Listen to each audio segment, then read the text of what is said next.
Soon after Jiang Zemin came to power, the former Soviet Union and East European Communist parties collapsed one after another.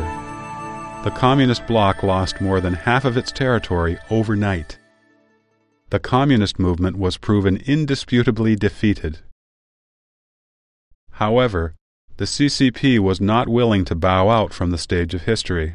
The CCP learned from this lesson and realized that stopping suppression and allowing the right to free speech was the equivalent of seeking its own doom.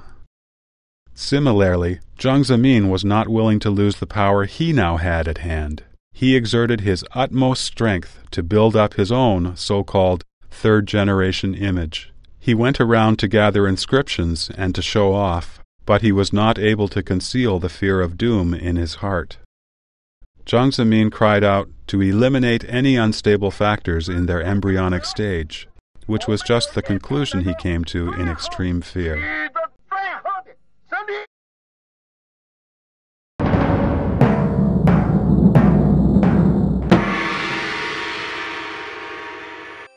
In 1992, Falun Gong rose quietly in mainland China. At first, many people regarded it as a type of Qigong with an especially powerful ability to keep people healthy and fit. However, people gradually realized that the essence of Falun Gong is to teach people to become better based upon the principles of truthfulness, compassion, and tolerance.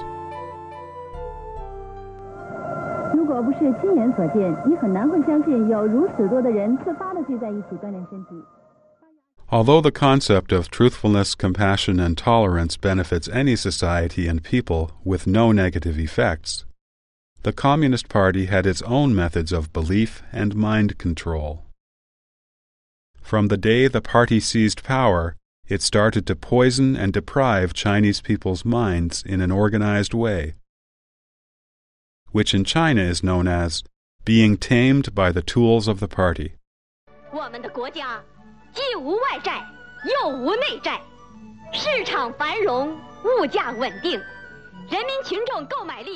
During more than 50 years of brainwashing the populace, the party has always taken atheism as the absolute truth in its propaganda and educational system. Because the legitimacy of the communist regime was based on materialism and the wish to build a heaven on earth, it could only rely on the leadership of the vanguard in the world, namely, itself, the Communist Party.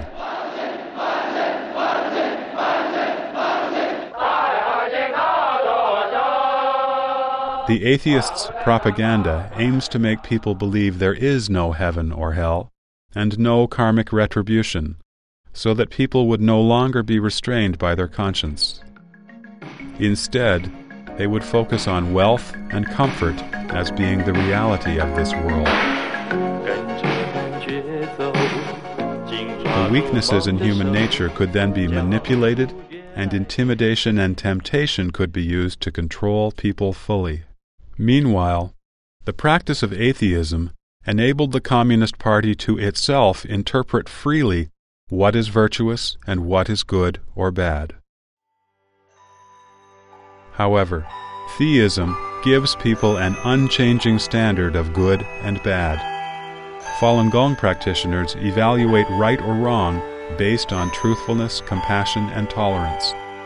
This obviously hinders the CCP's efforts to unify people's thinking. Moreover, those with strong beliefs are able to see through life and death. The illusions of the secular world do not move them. They take the temptations of the earthly world and threats to their lives lightly, thus rendering the Communist Party feeble in any efforts to manipulate them.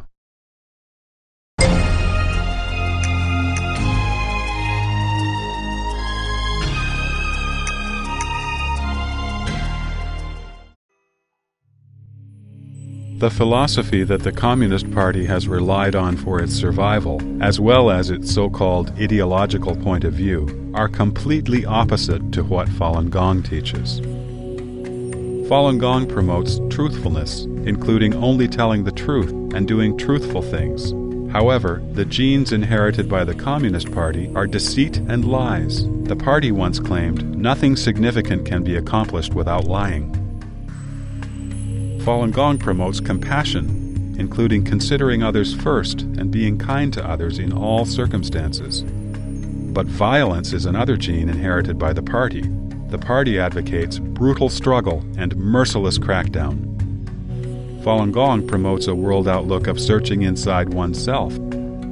However, the Communist Party's concept of history and the world is the philosophy of struggle. The Communist Manifesto states, "The history of all hitherto existing society is the history of class struggle." Struggle has been the major means for the Communist Party to gain political power and to survive. Following the June 4, 1989 massacre at Tiananmen Square, the CCP has fully advocated that people should earn more money and make a fortune. The party once claimed, "Courage should be more, and pace should be faster." It turned to total corruption in exchange for party members' loyalty. In other words, whoever followed the party would be allowed to gain personal benefits through corruption and embezzlement, an advantage impossible to non-party members.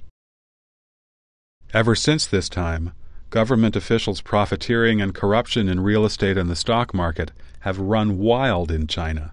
Illegal second wives and smuggling are everywhere. Pornography, gambling, and drugs have become rampant all over China. Under such a background, the high moral standards demonstrated by Falun Gong practitioners, who practice truthfulness, compassion, and tolerance, resonated with kindness in the hearts of the public. People voluntarily studied Mr. Li Hongshi's series of books and promoted Falun Gong at their own expense. Falun Gong is spread from person to person and heart to heart. In a short 7 years, more than 100 million people were attracted to Falun Gong and started the practice. Falun Gong has a loose management structure, and anyone can come and go freely as he wishes. It is very different from the strict organization of the CCP. In China, the CCP exerts total control over every part of society. In the countryside, there are Communist Party branches in every single village. In urban areas, branch offices of the CCP are found in every neighborhood. In the army, government, and enterprises, the party structure reaches to the very root. Despite the party's strict organization, the political study and group activities conducted weekly or more frequently in the CCP branches exist only in form. Few party members agree with the party ideology.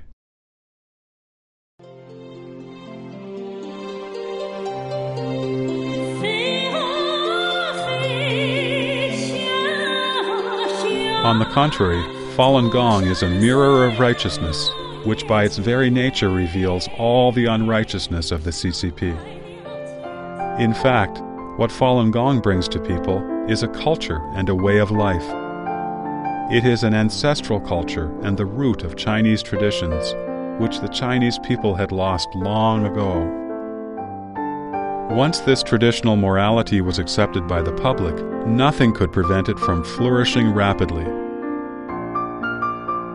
Chinese traditional beliefs have been forcibly shut down and tampered with by the Communist Party for decades. It would be the choice of history to return to tradition.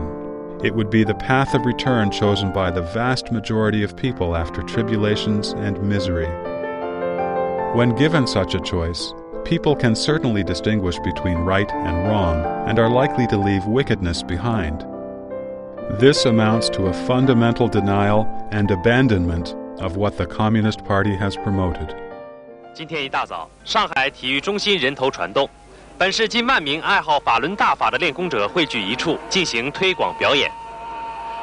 Just when more and more people started to practice Falun Gong and save a large amount of medical expenses for the country, and social morality began improving gradually, the CCP's evil nature started to show its effect. From 1994, the CCP's primary organ for watching the country's people, the Public Security Ministry, began suppression, monitoring, and investigation of Falun Gong, with the intent to fabricate accusations that could be used to frame Falun Gong.